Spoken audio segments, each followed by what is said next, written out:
কিরে রাজীব, তুই কি ভর্তার ডাইল দিয়ে ভাত খাইবে? ভালো কিছু নে, পরে তো আফসোস করবি। আরে না বন্ধু, আমার ভর্তা আর ডাইল হইলেই চলে, আমার পেট বললেইছে।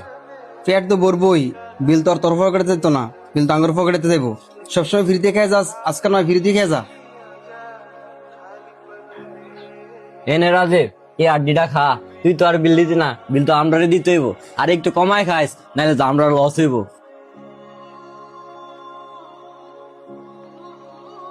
উজ্জ্বল ভাই, রাজীব ভাইয়ের এমনি কথাটা না কইলেও পারতেন।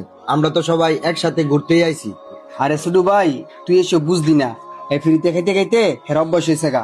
আমরা না থাকলে হে রেস্টুরেন্টে ঢোকার সাহস পাইতো না।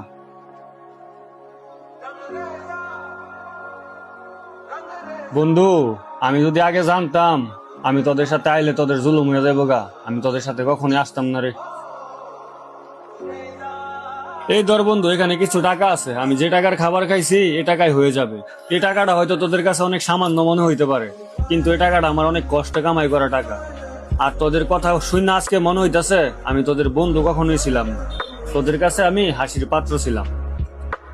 তোরা কি একবার ভাবছত রাজীবের কেন টাকা কম? রাজীবের আব্বাই অনেক অসুস্থ, আর রাজীবে মানুষের বাড়ি বাড়ি গিয়া প্রাইভেট ফরায়া এর সংসার চালা। উজ্জ্বল ভাই, আপনাদের এই অপমানটা রাজীব ভাই সারা জীবন মন থাকবো। আর আপনাদের এটা বন্ধুত্ব না, মনে হয় অহংকার। রাজীব, তোরা উঠ, আর তোরা দুজনে পালা করে খা, আমি বিলটা দিয়ে দেখতেছি।